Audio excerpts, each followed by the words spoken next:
Just a slight tangent on that. This is far too much of a tangent. Just a brief interruption.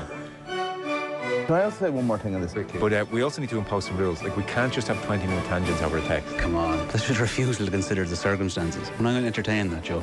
This conversation is not a good one, I think. Do we argue much? No, we keep them inside. Fester. See, I thought this was a ridiculous text until I read the top 3, and then I thought, do you know what? I'd actually debate that with you. It is an interesting... Sorry, it's not an interesting question, but... Let's make that clear. I love the sound of a snooker referee counting up the score.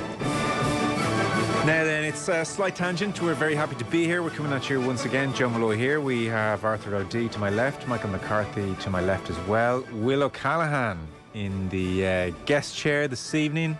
William, hello. How are you, lads? Debut position. Very well, very well. A slight tangent at offtheball.com. Very excitingly, emails are coming in. So that is good news. This is the slot, if you're new to it, where we just chew the fat about the week that's been. It's kind of like a production meeting, we like to say, without the libel or the cursing, and with fewer arguments. Do you think so? Not sure about the last part. Don't argue much in the production meeting, I suppose. No, again, like as the Sting says, we kind of just like keep it all inside and just learn to hate each other. Yeah.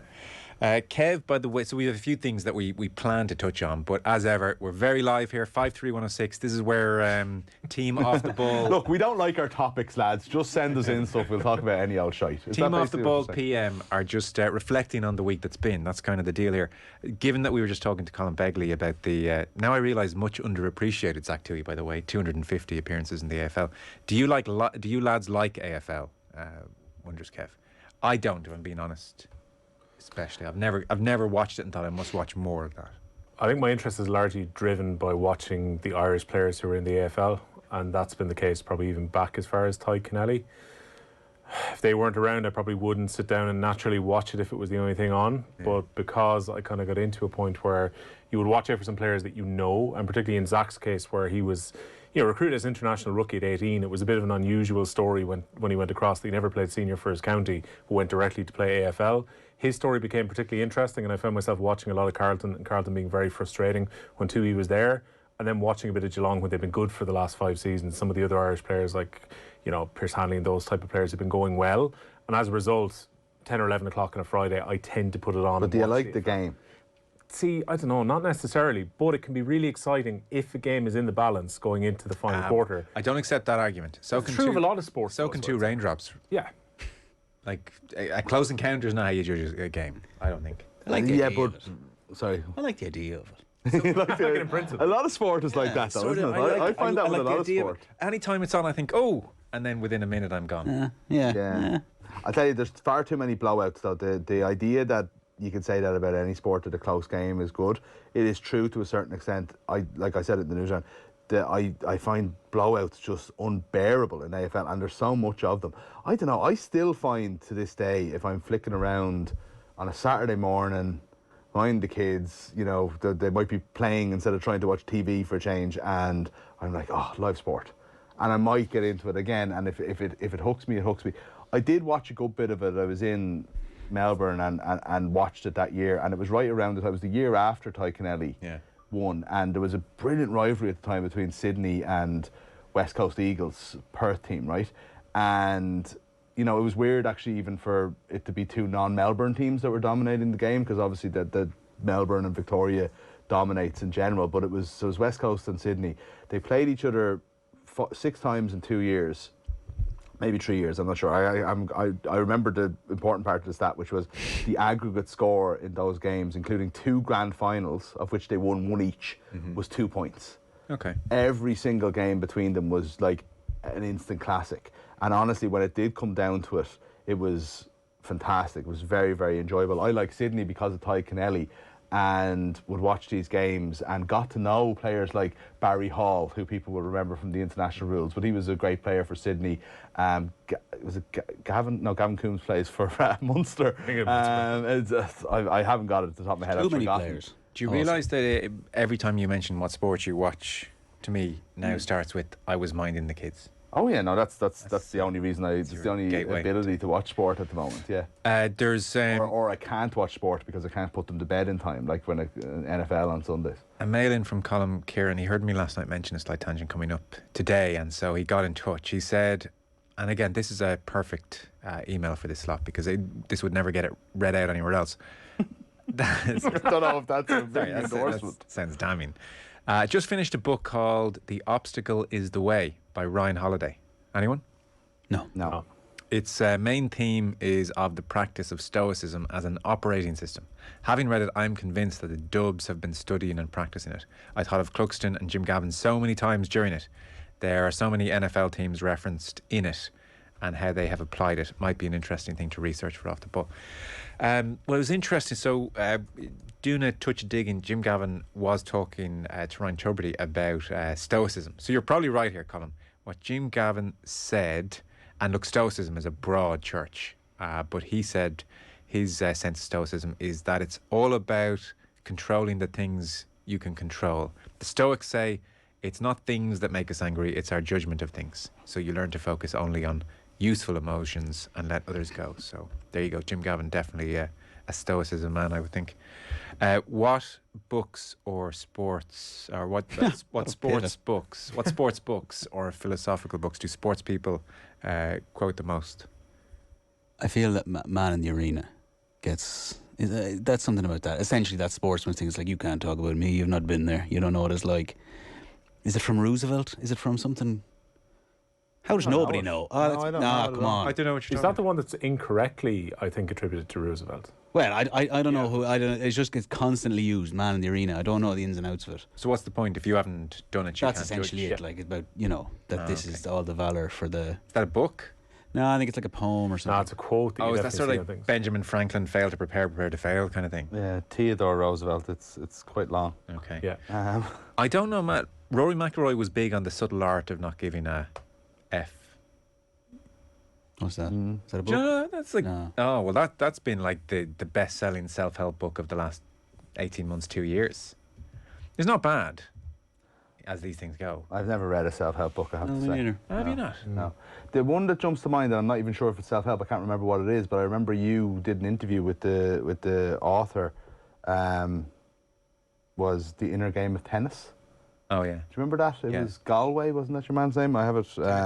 Timothy Galloway. Timothy Galway, yeah. His deal was like, get me a complete beginner, and if I can just get them to forget all their conscious thoughts, I'll have them playing good tennis with me in 2 minutes. But it extended into other sports then as well, didn't it? I think he wrote one about baseball potentially. Yeah. Or golf. He wrote one about golf as well. But it's all the same psychology. Think so. And so he said that he had proved this on countless occasions with countless tennis beginners, and they would just get into a rhythm. Not possible in golf, by the way, but I never read that one. So was his idea, Joe, that you can't untrain what people might already be doing badly? That you're better off to get a clean sheet as opposed to someone where you'd have to fix their swing? Yeah, Or I think he took total beginners, so he didn't even have to discard of bad habits. It was almost just like that inner potential is there. Your body knows what to do if you can just get out of the way and let your body do it. I often wonder these things. Like it's a hard one to speak down, especially in certain sports, say like boxing. And they're the kind of, I suppose it's philosophical in a sense, but their reliance or outward projections of religious faith as a means of kind of almost getting through it. I often wonder about, I don't know the things, I don't know what way it is, but you kind of, I feel like there has to be a trade-off. It's like, well, if I'm willing to do such and such, say to the extremes, to the nth degree, if you're doing something like boxing, where it is on the surface of it so preposterous, that you need to have something pulling in the opposite direction, beyond, say, just money or wealth or whatever else, that makes it bearable and kind of seen sensible. Well, I think definitely a deep faith is a massive advantage. We were going to do a piece on this. This came out recently, and we were trying to get Jonathan Edwards. Okay. Because he lost his faith, I think. After, yeah. You know, he was the world's best triple jump. It was an unsuccessful bid. Yeah, we didn't. Triple jumper. Hate to break it to you. Jump champion, proponent of the triple jump. I think like that's almost the ultimate advantage. I think. Who had that this year? It came up for some reason. It was Scotty Scheffler at the Masters. Oh yes, yeah.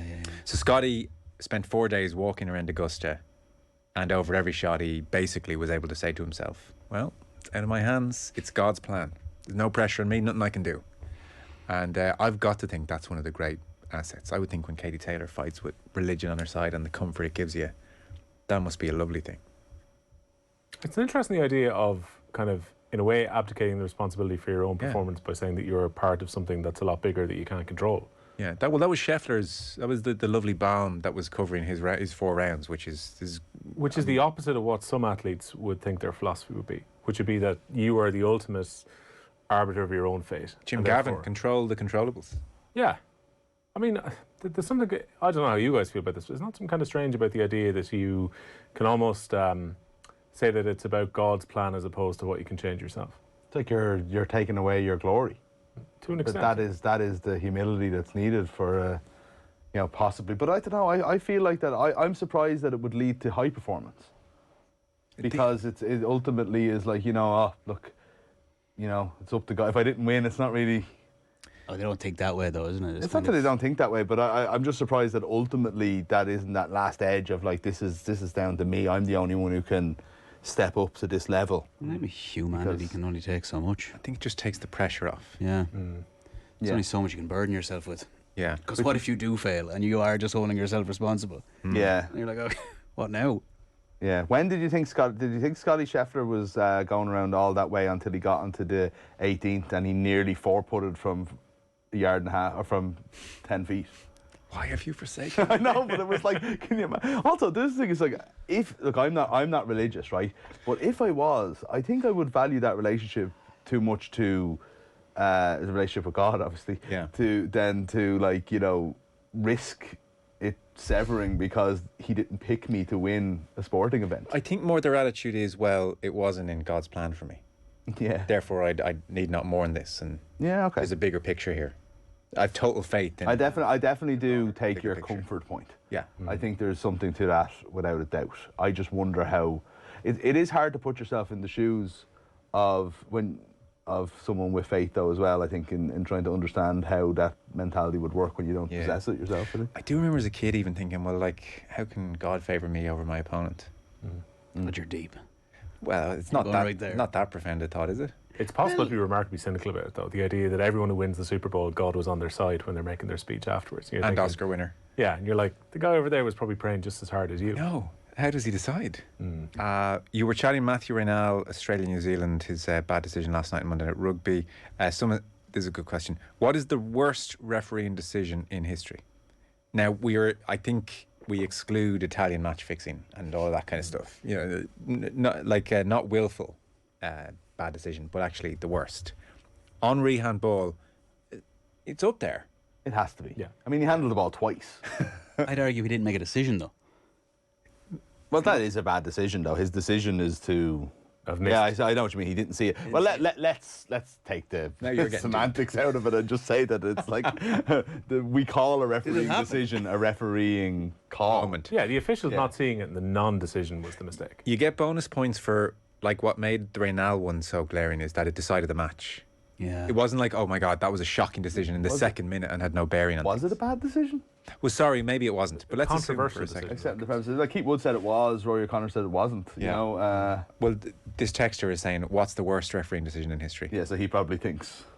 Maybe he's just using it as a. Yeah, no. I'm going to annoy Mick. It was Jimmy Cooney walking off the pitch in 1998 in an All-Ireland semi-final.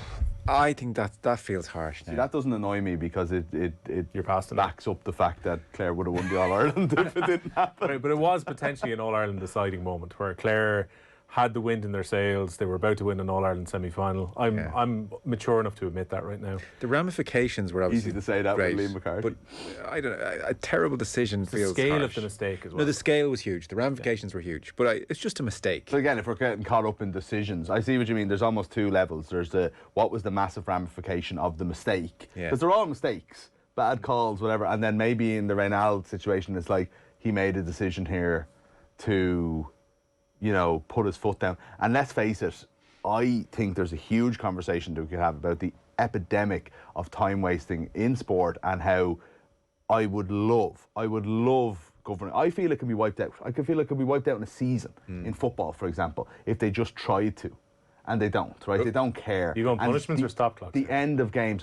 Stop clock, whatever it is. Referee just deciding this is not on. Yellow cards plus you're getting absolutely nothing for this. I'm adding on double the time for every minute you waste. There's loads of ways they could do it, right? I don't mind it in football. I think it adds to the theatre when it's like 1-0 and their goalkeeper has gone down with cramp and the crowd are going ballistic. I see what you mean. And look, I support a team whose goalkeeper is the chief proponent in world sport at time wasting. He is actually, even as a fan, it's a pain in the arse to watch Emi Martinez sometimes until they're winning, right? But it's ultimate shithousery. I see the benefit of it, but ultimately, do you not think it makes a different sport out of the last 5-10 minutes of games? I think the real scourge of any of the sports I watch routinely is in rugby, where scrum resets take forever and every break in play takes forever. And like the South Africans, I would say pretty much ruined a Lions tour with that carry on. Walking to lineouts at like a mile an hour just to slow it all down because of their bigger players and their lack of fitness. That just ruined the spectacle. Completely ruined it. That'd be the one where I'd say, if I wanted a sport, if there was a sport I wanted time wasting address the most, it would be rugby. I don't feel like I see it a lot in the Premier League, but then someone was complaining about it recently. If you remember the Newcastle-Liverpool game a few weeks back. Jesse Marsh complained about it recently. Yeah, like you're seeing increasingly Premier League games which are now going closer to 100 minutes. The referees are clearly trying to clamp down on it by adding time on. But how often in those added minutes is there meaningful play actually within that period of time? Is that VAR as well? Has to be adding to it somewhat, yeah. Because some of the VAR decisions are taking a long time. I'm sick of it not just being a standard 3 minutes. Like this 7-8 minutes business. Yeah. Do you ever watch old games? You're blown away by the injury time. Like, I mean, the game is, you're just watching it and not really paying much attention, and it gets to the end of the game and you're expecting another 6-7 minutes, and then it's sometimes there's no injury time. It's just like, what's going on here? Or there's 1 minute and there's like being guys sent off and 50 subs and injuries all over the place, and it's just about a minute. Have we no contender for a refereeing decision? There's a text or two in. Oh, sorry. Schumacher not getting sent off for tackle on Patrick Badiston. Yeah. That'd be the one, wouldn't it? There is a good one here, though. That'd be the one. Joe Sheridan's try in the Leinster final is the worst GA decision ever. I was thinking of Sheridan. Martin Sludden, I think, was the referee. The Maradona one's up there. The hand of God? Yeah. But from our angle. But if you were the referee from behind, that must have looked like such a header. Maybe the linesman. Like the Henry one, the linesman should have seen.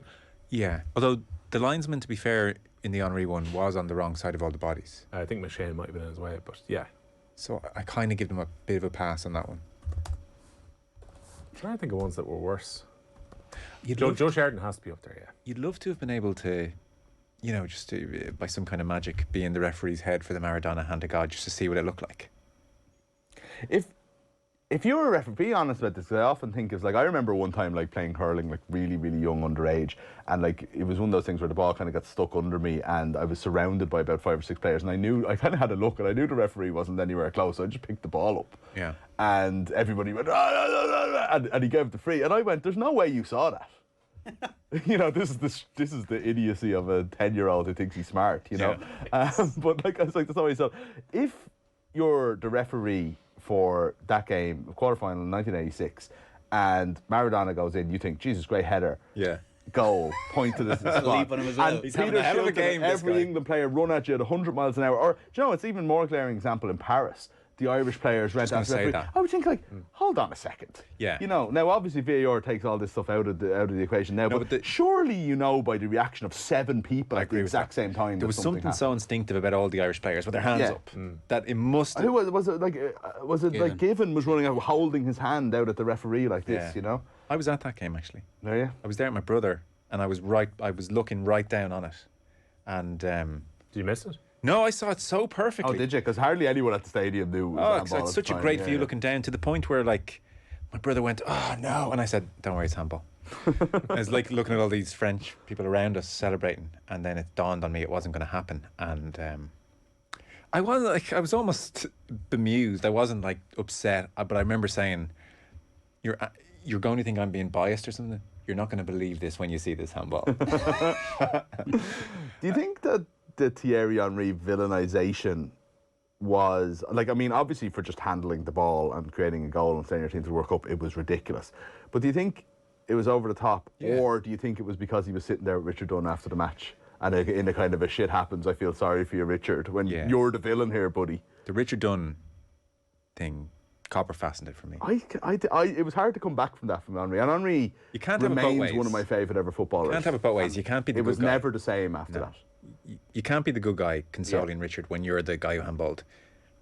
I think I would have left it behind if it wasn't for that moment. I really do. So do Like I. in a way, he was a lot less sneaky than Maradona, because obviously Maradona feinted that he'd headed the ball after he had pushed it with his hand, which is probably what fooled the officials. I think they thought the follow-through movement that he made probably tricked them. Oh, yeah. Well, in Henry's case, the ball rolled up on his arm and he just continued on and played the ball across the galley. Sorry, it rolled in his arm. That was the bit that was like, whatever, you could miss that. It was the second bit where he slapped it. Stiff arm hand pass, slapped it. like a hurling hand pass. Like, if Anelka had done it and then Henry was sitting beside Richard Dunn, Yes, I would have fine. said, that's no problem. But you can't be that snaky Yeah. and do both. Yeah. Arthur? I can't believe we're relitigating this. Why not? But did we go over the top is the question, as a nation? Arsenal be Team 33, No, we definitely did. there has to be some sort of blowback if you do that. But I don't blame Henry for doing it either. Did we protest outside FAI headquarters or something? Who's we? The FAI Irish as football as the It collective certainly we was. went to protest it pretty quickly and ended up getting, what, 5 million quid in the end. Yeah, I'm pretty sure there was a protest. There's a lot of Outside protest Merrion that Square, time. I think so. There's a man going in for the Dundalk fan as well. That was gas that 5 million quid was announced on the Ray Darcy show one day. And Just very in a- much after the fact when it already just hit in the a- FAI's accounts. You mightn't be a million miles away, right? Great days. Yeah. Like asking to be Team 33 is parody stuff, really. But Yeah. ultimately getting 5 million quid might have been a bit of cute tourism, which was badly needed. In the Badly needed, it turned out. Worst refereeing decision of all time has to be final day of the F1 season when Hamilton was robbed. I'm not even an F1 fan, but it had me sick to my stomach, says somebody. Lampard's disallowed goal against Germany 2010 World Cup. That was bad. 4-1, was it? Got hammered Yeah, anyway. it doesn't matter. Sorry, it has to be decisive. It has to be 66 World Cup. It was never over the line, says Stephen Limerick. A lot of people seem to be worried about whether balls are over the line or not. Like that, I suppose that is ultimately a very yes or no. I think a Arbitrary bad decision has to be like an easy decision to get right. Whereas 66, they're still debating. Yeah, I mean, I've seen that in cartoon form, with like in virtual reality form more than I've seen it in real life. I have an interesting email on supporting this Irish team, and Cathal Dennehy wrote an interesting piece in the Sunday Independent about doping. I think I need to take a break before both those topics, don't I? Or we'll be way Go over for it. time. Okay. Very short break. Somebody says, why are the World Rowing Championships not televised? Chris, wondering that. I don't know. RT had the rights for the European Games through their agreement with all the different European championships they were showing. I'm guessing they just don't have rights for the Worlds. We need more live sport on TV though, and not as much concern about how many people are watching them. Surely there is at this stage a public service in showing two of our Olympic medal winning crews, including gold medalists who's also they're also a crew that are also world and European champions. I feel like that is Yeah. borderline straightforward there's for a public broadcaster, but I don't. There's a fair proportion of people out there who think there's far too much sport on the public broadcaster and too much money is spent on it. Yeah, And there's they- not enough arts and there's they're not wrong. enough drama. Well, I mean, I figured They're not listening to us. this audience would disagree with that. Yeah. Time wasting is a scourge. Even worse, people going mad at any time being added on for wasted time in added time. Well, can I just go back to that for 1 second, Joe? Because I think it's important, right? Because we don't need the Champions League on RT. We do. We don't. There's no reason for that to be shown on RT. And do you know what goes with it? Is we got RT showing the Champions League on a Tuesday night or whatever, and because of that, we have to sit through things like, you know, Super Cups and Rangers in qualifying games on at the They're same like time 2 as nights in a the same year. time. There's more than that. Of course, there isn't 2 nights. No, in a it's year. true. The It is alternative, fun Mick, nights though, a that you year. end up potentially There's with 2 those, legs for starting. those Tuesday games could go behind a paywall. Would you not prefer to have the Champions League on free to air? Champions League is the best sporting competition, I'd say, in the year. I would put that thing. There's nothing that in beats the it. group stages. And don't we have to accept that like a huge proportion of Irish people support an English team often in the Champions League? I don't have a Gotta problem with that. serve them. I'm not saying like, oh, they should be showing Barcelona versus Bayern because, you know, Liverpool are only playing Trabzonspor or something. I'm not even making that argument. I'm just saying that if there's only a certain amount of money there, or if there's only a certain amount of thing, I'm not saying show every bloody sporting event, but we don't. It's like we're sacrificing. There's a mixture between the public service, what should be out there because of celebrating achievement, and showing, you know, promoting rowing because of how well Irish people are doing. Is in it, reality rather not, than though- football doesn't need Irish public service help. Whether rightly or wrongly, Sorry, international club football doesn't, but Irish football does. the interest levels tend to ramp up in an Olympic cycle and in an Olympic year. So it'd probably be more interesting watching the rowing next year than this year. Yes, of course. And it's not the greatest TV sport in the world and so on, but it's also not the most expensive sport to show or to, you know, there's going to be an international feed for it. You can do commentary. George Hamilton did his commentary. Is their job to promote, you said promote rowing, or is it to serve people who want to watch Champions League? I can't believe you want rid of the Champions League. I don't want rid of it. I'm saying, if Joe's saying there's too many people, live score for free. Well, what if they don't want to sign up to that app? Like, that has connotations to it. Do you want to make it official and have a RTE discussion in every slight tangent, or will we just text in about the rowing? I think I'm entitled to an opinion on it. I know, sorry, now come on. Oh dear. So what are you cutting? I'm not cutting anything. I'm all for sport. I want the Champions League on, absolutely, as well. But you're saying there isn't enough arts or whatever. I know. I didn't. I said I've heard the argument. You know, that there isn't enough drama. There's arts, not enough. there's too much sport. There's not enough repeats of the practice or whatever it is that people want instead. You know, Knots Landing must be due, and they'll go over again. Like, but what I'm saying to you is, if you have to pick and choose sport because people are saying, hold on, there's too much sport. Then you'd pick rowing over Champions League. No, I just think that people can watch the Champions League anywhere, whereas, like, I think... Can I just say the Champions League, lads? The Champions League has been seriously affected by going off free-to-air TV in the UK. Like, everyone used to watch the Champions League on ITV when it was on. BT Sport have had horrific figures over the last few years. Have they? Yeah, like, because it's gone behind a paywall, maybe because of some of the lack of interest, because of the fact the group stages aren't that tasty anyway. I think the Champions League has been heavily affected in the UK by the fact that it's gone behind a paywall. I have no interest in the Champions League until January, until whatever comes back for the knockouts. And then it is fantastic. Then it is as good a tournament as there is in the world. Like, it'd be dreadful if Champions League knockout stages weren't on free-to-air TV here. Fine, yeah. Well, Virgin have them as well, you know. Yeah. Like, I mean, and they had them all and it was fine. But again, RT weren't showing the rowing championships when they didn't have the Champions League. Well, I suppose they did still have one day. Okay, I've got that one wrong. I apologise. I don't know. No, I think you're right about the broader point, but maybe on Champions League. Just lay off Champions League. Okay. It was the first thing that came to mind. Pick on the club championship. URC, gone. URC. Let's take a break. Arthur agrees with that one. And no doubt. Back in 1 second. You're welcome back. Joe here, Mick here, Arthur here, Will here. It's a slight tangent where we're talking about whatever, really. Something from the paper review I wanted to throw your way. It was a very interesting piece. Called Dennehy wrote it, and I chatted about it with Dion Fanning and Bern Jackman, but I thought I would fire it at you boys as well. So Colin Denny's talking about the fact, in effect, that when it comes to doping, cycling and athletics are tarnished beyond belief, and certain sports are like Teflon. So he opens and he says, for instance, and I think it's because the calibre of people he's mentioning here that makes you stop in your tracks. When you see Pep Guardiola, do you ever think about his positive test for nandrolone, which once saw him handed a 7-month suspended prison sentence, later overturned on appeal? When you see Antonio Conte, do you ever think about his time at Juventus, where the club doctor got a suspended prison sentence, also overturned on appeal, for providing performance-enhancing drugs to players? Do you think of the words of Giuseppe D'Onofrio, renowned hematologist, who said in court it was practically certain that Conte used EPO? When you see Tiger Woods, do you think about his relationship with Dr. Anthony Galea, who pled guilty to trafficking unapproved drugs like human growth hormone into the US? What about rugby, where currently there are 46 athletes banned by UCAD across 12 different sports, and of those 46 athletes banned, 27 of them are rugby players. Tyson Fury, do you see him as one of the greatest heavyweights of all time, or as a doper who served a 2-year ban for nandrolone? If it's not the latter, it's worth asking why. The answer is that in most sports, drug talk remains off the table, with doping a toxic trait confined to athletics and cycling, you know, the dirty sports. And he says this isn't whataboutery, this is a comparison, and he paints through the ways athletics and cycling are much discussed when it comes to drugs. And he goes on to even mention last year Dr. Fuentes, who's part of the whole Operation Puerto scandal. He gave a rare interview on Spanish TV last year. He was asked, did you advise the doctors at Valencia? No, he said. Did you advise the Real Madrid doctors? He paused and said, I'm not going to answer that question. And you know, if soccer cared a jot about doping, Fuentes' interview would have made global headlines last March. It didn't even cause a ripple, says Cahill.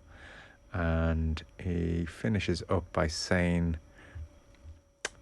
that, in effect, he wonders if the other sports want to catch the cheaters. So pretty interesting. I mean, you ask anyone, stop them in the street and say, what are the doping sports? They say cycling and athletics. So I thought it was, I thought I have to say, but it was a good piece. Anyone want to jump in?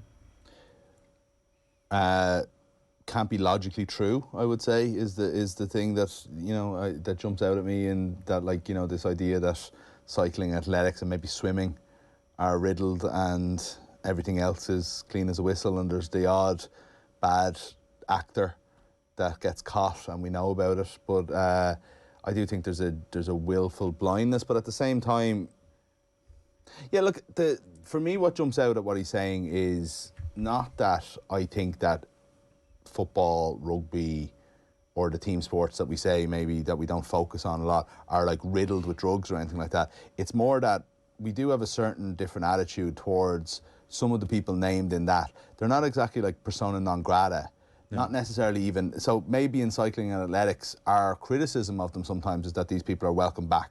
But in this case, it's like there's no criticism of Pep or Conte, whoever, being welcome back, because the media never even disowned them in the first place.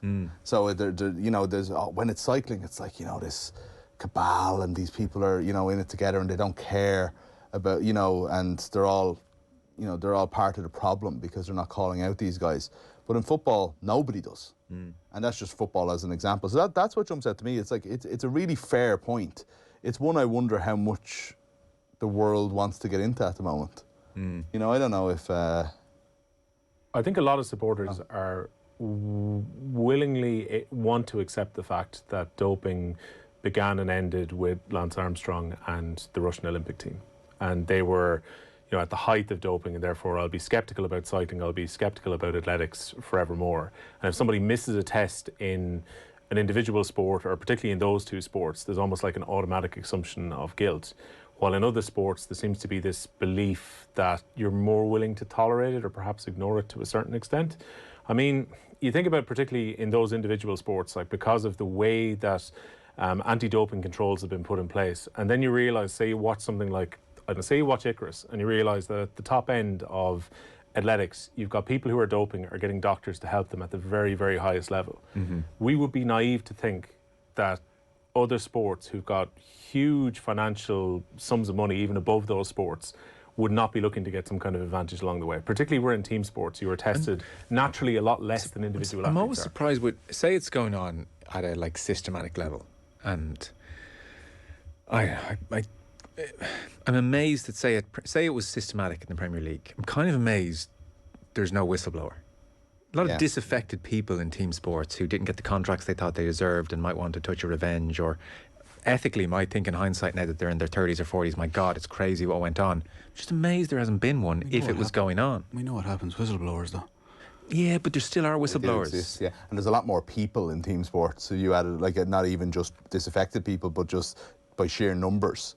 Physio who's had a change of heart thinking about it on reflection. Any number of people around it. You know? I mean, yeah, to a degree, but I mean, there's a lot of people around those pelotons and cycling teams in the 80s as well, and before then, 60s, 70s. Like, there's a lot of people who would have been, geez, the hierarchy and those things are so harsh that you're like, if you're anywhere near the bottom of it, you're so easily disposed of. Well, that's the point though. I don't expect them to come out at the time, but it's that person you mentioned maybe is disposed of 20 years later. Like that peloton group are all talking very openly. Now I'm not naive to football, and to be fair, no one from that Real Madrid team is coming out to talk about Fuentes in any great depth, for instance. It's Fuentes' evidence being disposed of, and that story went away. Yeah, that was one of the ones that really stands out. There was this idea that Fuentes could well have blown the whistle on everything, and the next thing the evidence is put into a disposal bin in Madrid. I don't know what you guys think, because I made the point in the pay per review, and I don't know what the two lads thought, but it's sort of like if you take there was the East Germans and whatever was going on, but if you take the dirtiest race, that 100-meter sprint in '88, and it was, you know, it blew it all open for even the most naive sports fan, and then like not long later there's the chase of Lance Armstrong. And again, this was this, you know, incredibly gripping, dramatic thing. And then he's banged to rights guilty, and the tour is exposed as guilty as ever.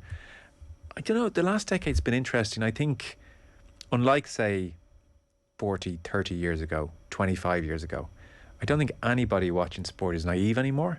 I actually think it's the reverse. I think most sports fans now think they're probably all at it.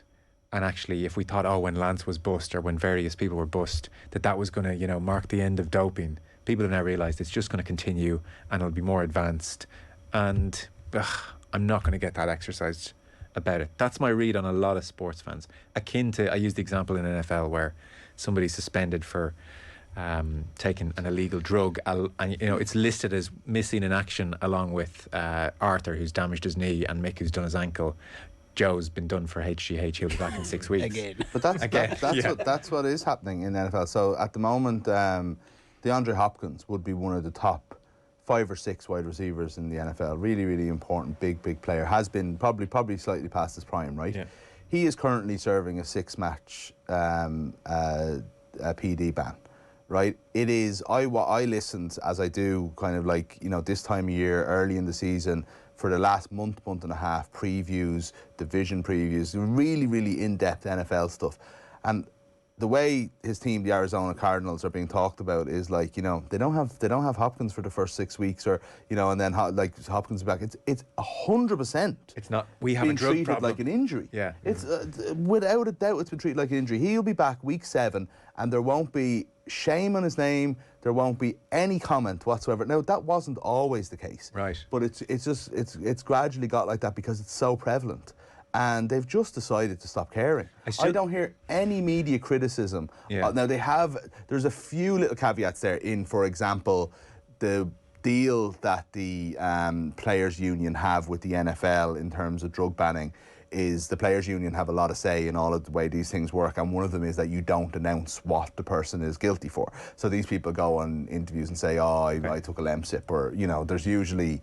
There's I can't remember, there's a specific drug, Adderall I think it is, that they all say that they've taken. Yeah, okay, so they give a softer version, you know, maybe. but again, people stop caring. I still think in Ireland, if you know, a beloved sports person was to test positive, there'd be a stigma for sure. But I don't know, Arthur, at large, I sort of feel like the sports audience isn't as exercised as they were when it was, my God, Lance Armstrong, he took drugs, the most evil man alive. I wonder though, with that particularly, was that not as much about the way he treated people in his thing of doing it?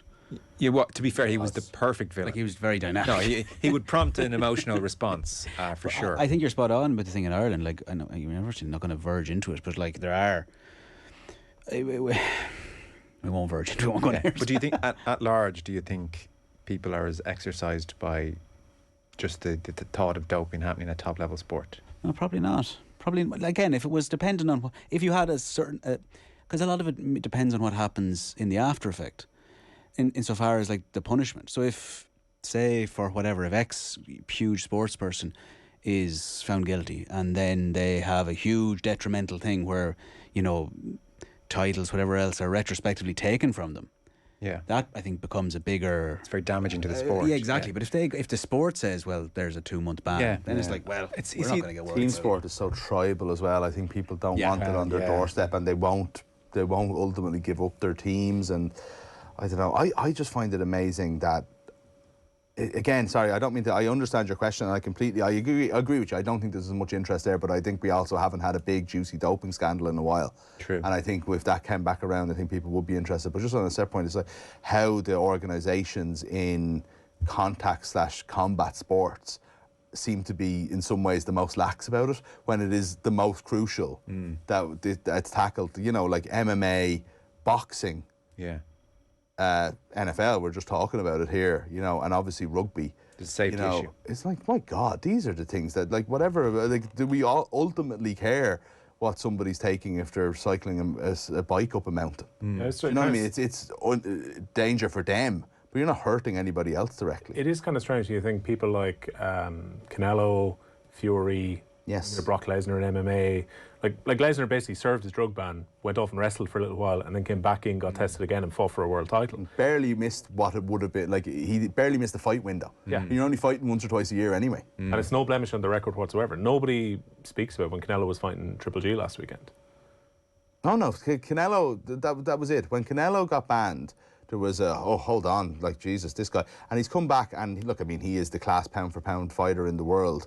And, you know, everybody, he's a hero to everybody now. Nobody, even like, you know, the people who take this stuff very seriously, nobody is talking about Canelo as an issue. Yeah. Whatsoever, you know? Got banned. Bad meat. Got banned for 6 months because of bad laws.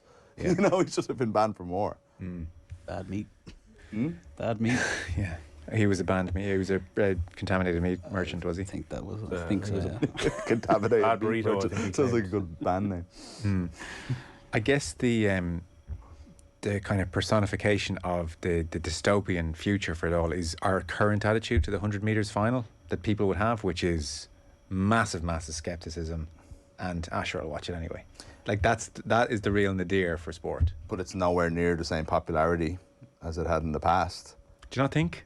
100 metres, no. But there's loads of different reasons for that. The coverage of I don't think that's a athletics, the doping fact that issue. the Olympics Yeah, isn't it. I think it's a little bit. I think it's a factor. Oh, do you? But I don't think, I wouldn't say it's the determining one. I think there are other issues that have brought down the importance of the Olympics in general. Yeah, You're right. it's very hard to kind of. You can't obviously. I know speculating name. You can't do anything. I know. I appreciate you can't. I appreciate that. back We're up, talking back specifically about the Olympic 100 metres. Yeah. And the most prominent thing has. Well, we did a piece on the winner. Of course, but I mean, prior to that, the most prominent, one of the most prominent athletes of the 21st century, to my knowledge, has there's no suspicion, stigma, anything around him. No. So I mean, I don't know then what. How would that? But by the same token, he's one of the most famous people in the world, without a question of a shadow of a doubt. Yeah.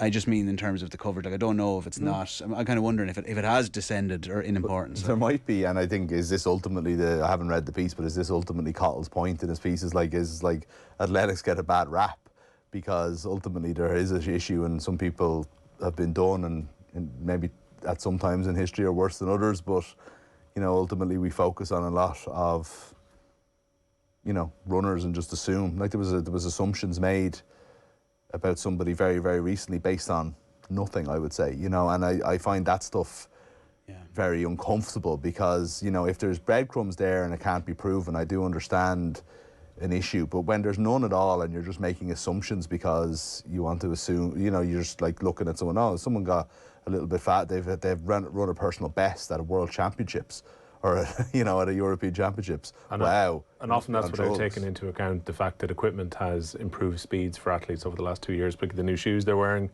you look at potentially someone who's on a particularly fast circuit, it might have to do with the wind on the night as well. Like, there's so many variables that go beyond that. I think you have to have all your ducks in a row if you're going to make an accusation about something Well, of like course, that. yeah. And maybe central to Cahill's point is that people are just willing to throw out accusations about cyclists and athletes where they probably wouldn't do that about other sports. True. Just a final thought very quickly. So, do we have time? We've about 2 minutes. Oh, then we don't have time, really. I'll read the email, because in fairness, it came in from Tony, who took the trouble. I'll talk about it next week. Yeah. This will follow next week, actually, yeah. So, well, lads, a thought on my relationship with the Irish team. I'm a Premier League, Champions League watcher, in brackets, on RT2 on Wednesday. One of the great contradictions. One of the great. More worried about Virgin Media. On Well, Wednesday, indeed. Well, that goes without saying. That goes without saying. One of the great contradictions in my footballing fandom. Ireland are the team I care about the most by a distance, but I don't see most of them for months on end. First, I heard Jason Knight is playing wing back. Was this morning. Means I approach international week struggling to remember the likely starting 11 or who should start based on recent form. God bless Nathan Collins and Campazzuno at the weekend. Not their finest moments, but at least I saw them, says Tony. I think that's very true for lots of people. Now, there was a text in to say you can get really, really good highlights, 15-minute version highlights that Sky do of every championship match. But I don't think on highlights do you have a strong sense of how Robbie Brady is playing. Well, or like pre the James 90s, McLean. did anyone know? Like, See, they were on the even top then. flight, though. You'd see Yeah, them but- at Match of the Day. Okay, but that's still just a highlights package of. Well, I guess it shorter is. than Yeah, 15 no, minutes. true. Yeah. Yeah. suppose they're It's just easier not to in your follow them face. now. You could follow something like Kenny's Kids on Twitter and literally see who's playing, who's not playing, who's in squads. It all depends how deep you want to go in as a Republic of Ireland supporter. That doesn't give you an opinion as to Robbie Brady or James McLean at left wing back on Saturday. Not something that a lot of Irish fans could have a strong debate on because they're not seeing them that often. You're probably not going to watch Preston too often with the way they're playing currently. I would argue people could watch the championship. It's on TV all the time, and it's a You have great highlights show league. on like It's like on Quest or some channel. I'm not sure what it is. It's down there. It's People down only there. have so many errors. But it's a good league. You know what I mean? It's like if So is the all, Premier League. if all our Irish players were playing in the Serie A or whatever, we'd be suggesting people watch that. It's like, or even the Belgian league. It's a better league than that. Like, you know. Yeah. Which Anderlecht did you watch? I know you're watching a bit of Burnley. I didn't, but I've seen Burnley a couple of times. Exactly. Well, look. In fairness, my team How had a was Josh 3-year Cullen odyssey in the championship, and it was it's so much fun. When How's your team Josh is in Cullen there. doing? Josh Cullen in the 2 Burnley games I've seen this season has been the best player on the pitch. Yeah, you see, that's And I mean it. He's been absolutely brilliant. You have no way of going back at him. He could be talking nonsense. Okay, the first game of the season, it was well reported that he was. I saw very, their very Friday good. game. He was man the match in the first game. Yeah, Oh, and there I, you go. I Okay. seen him in one other game. Well, but there's in a riposte fairness, to Tony. Robbie It's not Brady has been man the match in many occasions. I know we're not seeing them all the time. If you don't, like Preston were on TV, I think once. There's games on all the time. If you're to Tony's specific point, I know you're saying, like, the Premier League's good and we watch the Premier League, but if he's saying Ireland are the team that I care about the most, I don't see them. There's as much opportunity to see championship games as there is almost any other league. Okay. So you're not having Tony. I'm not. I know. I'm just giving him a bit of advice. Watch the bloody games. I've seen Jeff Hendrick play twice this season and he hasn't played for Ireland yet. That's frankly too many times. Yeah. Nothing to do with, like, as in I shouldn't be watching Reading, not Jeff Hendrick there, of course. You know. And have you seen Jason Knight for Derby in League I One? haven't now. League One is There, just absolutely no, far. no. Yeah. Niche. Playing right back. Right wing back, is he not? No, I thought it was back right wing 4. back. Oh wow. Yeah. According to me checking it on Live Score every week. Anyway. Which is completely Oh, useless. you I can't don't trust work for Live Live Score. Score, by the way. Sorry, you can't trust live score formations. This is the flash score house. Yeah, you can't trust live score formations. I've been done so many times on air. Well, they used to always have Derby at 4 at the back, so I'd imagine they'd have changed it. This is the problem. I've heard quite a few right wing back. Dan is Okay, in. okay. Dan will know. He was at midfield apparently at the weekend, but otherwise I think it's right wing back. But that's There the you point. go. That's kind of No, and very fair, yeah. in fairness I to hope, Tony. hope Stephen Kenny isn't taking that too seriously. Well, everyone knows our right wing back is Alan Brown. Yeah. We are pretty much out of time, I would think. Arthur, thank you very much. Cheers, Joe. Mick, thank you. Will, thank you very much. Cheers, lads. A slight tangent at offtheball.com. Do get involved and we'll get to your many emails over the coming weeks.